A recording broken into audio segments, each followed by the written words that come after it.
Good morning, students, my dear friends. So we are continuing the solution and colligative property chapter, in which now we are learning the solutions, types of solutions. We learned that 9 types of solution on the basis of solute and solvent. Now little different types of solutions, but on the basis of amount of solute present in the solution. On that basis we are going to learn here. On that basis की किती solute particle किती असतो. Okay, त्याच्यावरून 3 प्रकार पडतात. पहिला आहे saturated solution. Saturated solution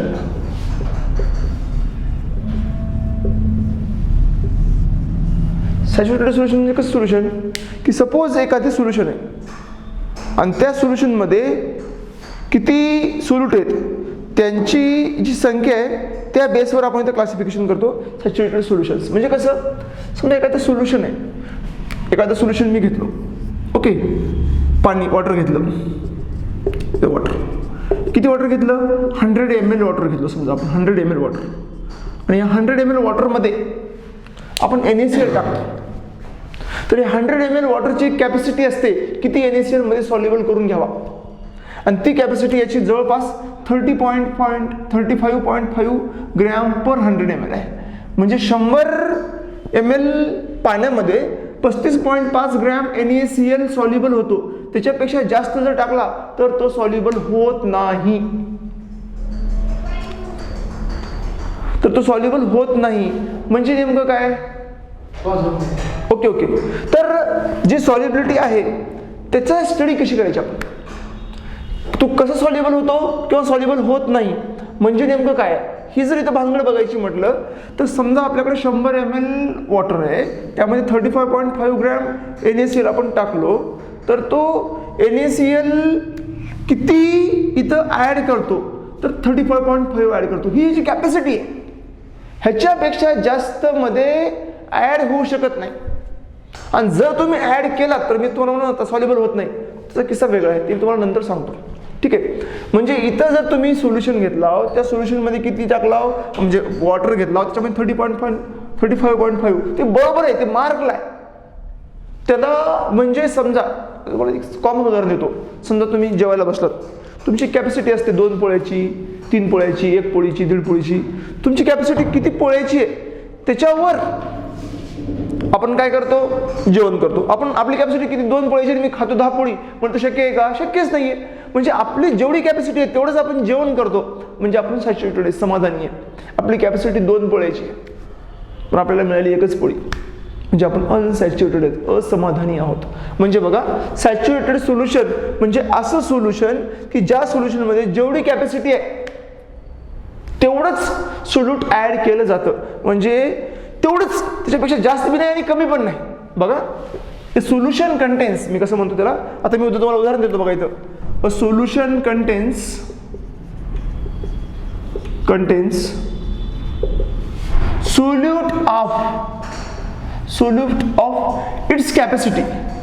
solute of its capacity, neither less nor more. Solute of its capacity, neither less nor more. Okay ना, लेस आहे ना मोर आहे, अशा प्रकारच्या सोल्युशनला म्हणतो आपण सॅच्युरेटेड सोल्युशन. अशा प्रकारच्या सोल्युशनला आपण काय म्हणतो, सॅच्युरेटेड सोल्युशन. म्हणजे सोल्यूट आणि solvent equal, solute plus solvent equal आहे. अशा प्रकारच्या सोल्युशनला काय म्हणतो आपण, सॅच्युरेटेड सोल्युशन असं म्हणतो. म्हणजे आता जसं उदाहरणामध्ये मी तुम्हाला for example 100 ml water has capacity of 35.5 gram NaCl झालं. हे झालं सॅच्युरेटेड सोल्युशन. ना जास्त ना कमी, ह्याच्यापेक्षा जास्त टाकला सॉल्युबल होऊ शकत नाही, ह्याच्यापेक्षा कमी टाकला तर ते कुठपर्यंत सॉल्युबल होईल 35. समजा तुम्ही 30 ग्रॅम टाकला तर अजून 5.5 ग्रॅम ऍड करू शकता, त्याच्यापेक्षा जास्त पॉसिबल नाहीये. आता दुसरं आहे सॅच्युरेटेड, नंतर दुसरं आहे unsaturated solution.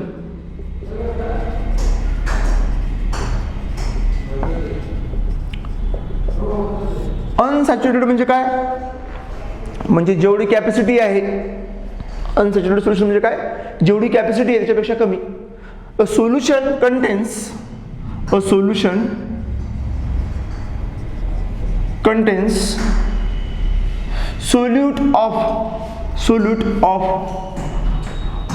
solute of less than its capacity to dissolve or to solve it or dissolve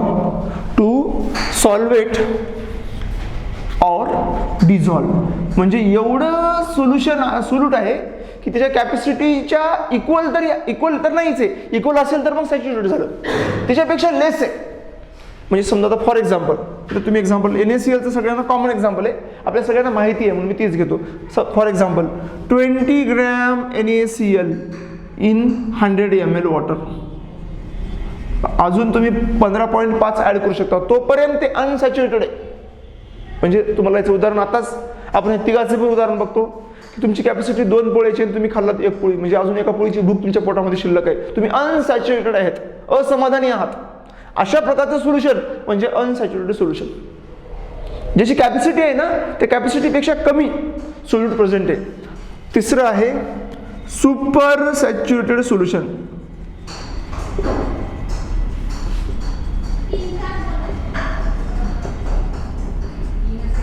super saturated solution, ठीक आहे. सुपर सॅच्युरेटेड म्हणजे काय, गरजेपेक्षा जास्त आपण ऍड केलं. इथे रिक्रिस्टलायझेशन फेनॉमेनॉन होते बघा. रिक्रिस्टलायझेशन फेनॉमेनॉन मध्ये हे सुपर सॅच्युरेटेड सोल्युशन काय भानगडे ते आपण तुम्हाला मी रिक्रिस्टलायझेशन फेनॉमेनॉन सहित सांगतो. समजा आता इथं a solution contains solute more than its capacity. A solution contain solute more than its capacity to solve it. म्हणजे कॅपॅसिटी सॉल्व्हेट किती करायची आहे त्याच्यापेक्षा जास्त सोल्यूट मध्ये प्रेझेंट आहे. Solution contain solute more than its capacity to solve it. म्हणजे जेवढे त्याला करू शकते. जसं की एक्झाम्पल, तुमची 2 पोळ्याची भूक आहे पण तुम्हाला फोर्स करायला लागलेत घरचे अजून खा, कारण आता तुला दुपारी म्हणजे तू पुढचं बाहेर चाललास, तुला लवकर जेवायला मिळणार नाही म्हणून तुम्ही 3 खा लागलात, 4 खा लागलात, म्हणजे तुमच्या कॅपॅसिटीपेक्षा जास्त खायला लागलं. काय होते, ऍसिडिटी होते, विपरीत परिणाम होतातच ना, ऑब्व्हियसली होणारच, त्याच्याबद्दल काही विषयच नाही. म्हणजे अशा प्रकारच्या सोल्युशनला solution contain solute more than its capacity, म्हणजे कॅपॅसिटीपेक्षा जास्त, जे की तो सॉल्व्हेट करू शकत नाही, तो डिझॉल्व्ह करू शकत नाही, त्याच्यापेक्षा जास्त जर असेल त्याला आपण काय म्हणतो, तर त्याला आपण म्हणतो सुपर सॅच्युरेटेड सोल्युशन असं म्हणतो. हे आता एक्झाम्पल म्हणलं तर 50 ग्रॅम NaCl तुम्ही टाकला कशामध्ये, आता बघा बरं का, 50 ग्रॅम NaCl कशामध्ये, 100 ml वॉटरमध्ये. खूप इंटरेस्टिंग पॉईंट आहे. काय पॉईंट सांगतो हा बघा, एकदम सिंपल आहे, एकदम सिंपल आहे. काय बघा, पाणी आहे, किती आहे, 100 ml आहे,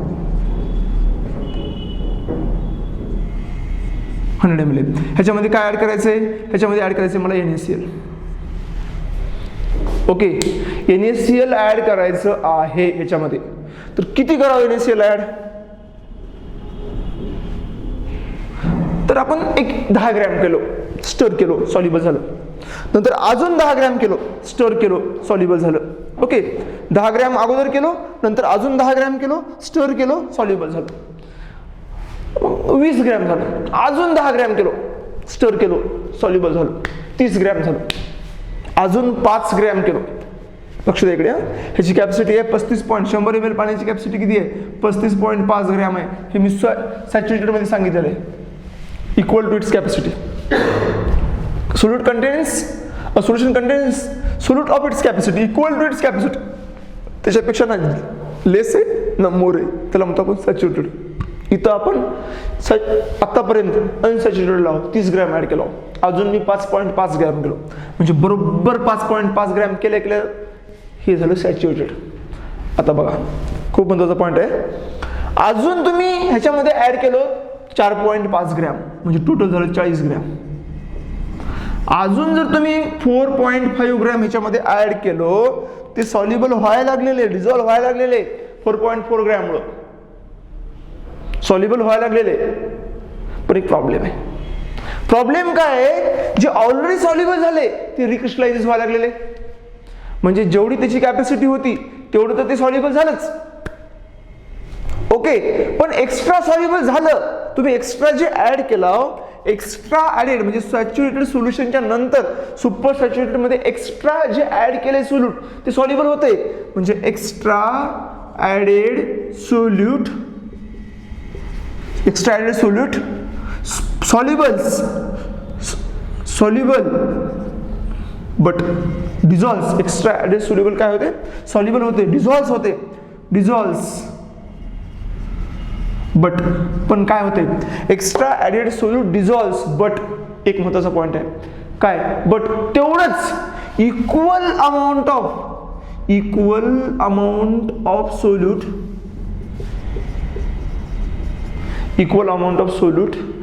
will recrystallize that dissolved first. Equal amount of solute recrystallizes just that dissolved first.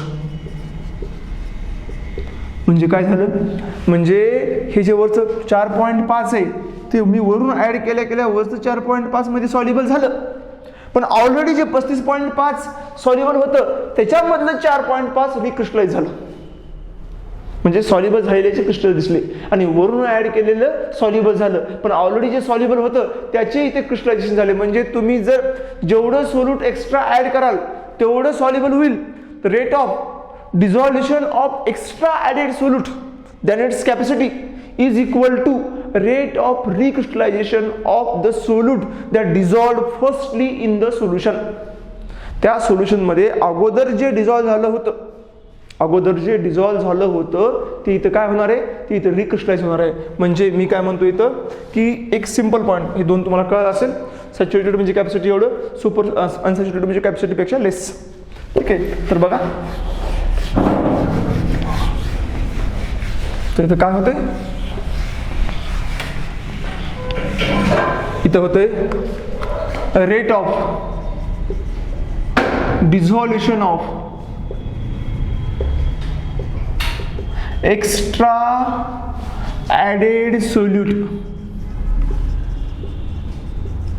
Rate of dissolution of extra added solute in saturated solution, saturated आहे,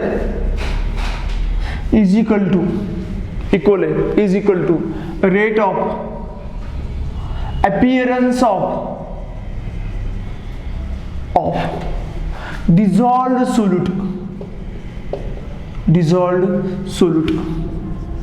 म्हणजे जेवढं हे समजा 4.5 ग्रॅम मी एक्स्ट्रा ऍड केलो, एक्स्ट्रा NaCl ऍडेड डिझॉल्व्ड, हे dissolve होईल. पण तेवढंच म्हणजे 4.5 ग्रॅम रिक्रिस्टलाइजेस, त्याला म्हणतो आपण कॉल्ड रेट ऑफ क्रिस्टलायझेशन. त्याला काय म्हणतो आपण, रेट ऑफ क्रिस्टलायझेशन असं म्हणतो. It is called as a rate of crystallization. त्याला आपण रेट ऑफ क्रिस्टलायझेशन असं म्हणतो. म्हणजे जे एक्स्ट्रा ॲड केलं तर सुपर सॅच्युरेटेड, आणि हे जे अशा प्रकारचे सोल्युशन बनते त्या सोल्युशनला म्हणतो आपण super saturated solution. Such type of solutions is called as a super saturated solution. म्हणजे असं सोल्युशन आहे की ते सुपर सॅच्युरेटेड आहे. ते जेवढं तुम्ही ऍड कराल सोल्युशन तेवढ्याच्यातलं एक्स्ट्रा सॉल्युबल होतंय, पण काय प्रॉब्लेम होतंय, प्रॉब्लेम होतो की ते ऑलरेडी जे डिझॉल्व्ह झाले ते इथं काय होते, ते इथं रिक्रिस्टलाइज होते. ठीक आहे, तर बघा आता बऱ्याच प्रकारचे सोल्युशन्स येतं. आपण हे पण सोल्युशन्स बघितलं on the basis of solute. Saturated जेवढं कॅपॅसिटी आहे तेवढं, सुपर सॅच्युरेटेड जेवढं कॅपॅसिटी आहे त्याच्यापेक्षा जास्त, आणि अनसॅच्युरेटेड जेवढं सोल्यूट डिझॉल्व्ह करण्याची कॅपॅसिटी आहे त्याच्यापेक्षा कमी, त्याला म्हणतो आपण अनसॅच्युरेटेड सोल्युशन. आता सोल्युशनचे जर तुम्ही प्रकार बघितला, डिझॉल्युशन बघितला, तर सॉलिड सोल्युशन एक असते बघा. ते काही जास्त सांगत बसत नाही, मी जस्ट तुम्हाला एक इंट्रोडक्शन म्हणून सांगतो. आपल्याला एक्झाम्पल माहिती आहे बघा, सॉलिड स्टेट चॅप्टरमध्ये आपण शिकलोय ब्रॉन्झ, ब्रास, दोन्ही बी सॉल्यूट, सोल्यूट बी सॉलिड आणि सॉल्वंट पण सॉलिड, आणि होमोजेनियस मिक्सचर फॉर्म करते, तर आपण काय म्हणतो, तर आपण म्हणतो कोणतं सोल्युशन, तर म्हणतो आपण सॅच्युरेटेड म्हणा किंवा एक सिंपल सोल्युशन. सॅच्युरेटेड म्हणणं वेगळं आहे इथं, परंतु सॉलिड सोल्युशन असं आपण त्याला म्हणू शकतो. आता हे जे सॉलिड सोल्युशन आहे, त्या सॉलिड सोल्युशनला आपण सोल्यूट बी सोल्यूट बी सॉलिड आणि हे पण सॉल्वंट बी सॉलिड असं आपण कन्सिडर करतो.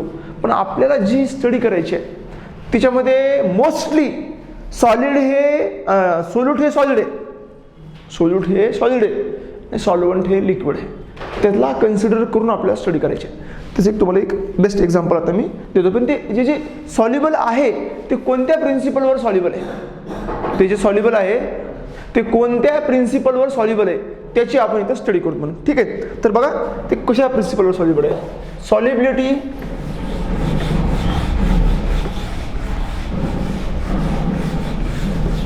सॉल्युबिलिटी एक डिपेंड असते ना, ते काही नियमावर डिपेंड असते, त्याला म्हणतो सॉल्युबिलिटीचे नियम किंवा सॉल्युबिलिटी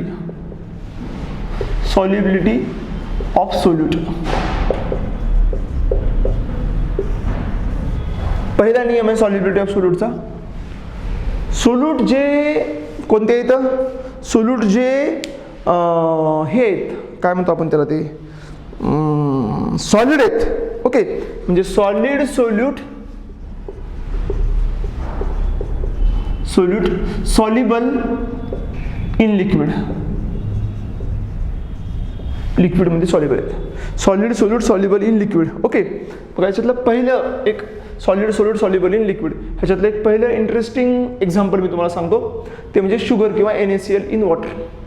पण एक इथं इंटरेस्टिंग प्रॉब्लेम आहे, ते कशावर डिपेंड आहे, तर ते एका मेथडवर डिपेंड आहे, त्याला म्हणतात like dissolve like. Solute soluble in liquid त्याला म्हणतो आपण like dissolve like. Like dissolve like म्हणजे काय, ह्याचा अर्थ होते पोलार सोल्यूट, म्हणजे ज्याची डायपोल मुवमेंट आहे. आपण बघा पोलार मॉलिक्युलर सॉलिड्स चॅप्टरमध्ये, त्याच्यामध्ये टाईप 4 सेपरेशन आहे अशा प्रकारचं, ए आणि B, A plus B minus. Polar solute is soluble in polar solvent, त्याला म्हणतो लाईक डिझॉल्व लाईक. आणि non polar is soluble in non polar solvent. म्हणजे याचं एक्झाम्पल काय, ह्याचे पण एक्झाम्पल आहेत नॉन पोलारचे. आता एक्झाम्पल बघा, फॉर एक्झाम्पल नॉन पोलारचं कोणतं आहे, फॉर एक्झाम्पल नॉन पोलारचं हे बघा, NaCl इन वॉटर किंवा HCl इन वॉटर.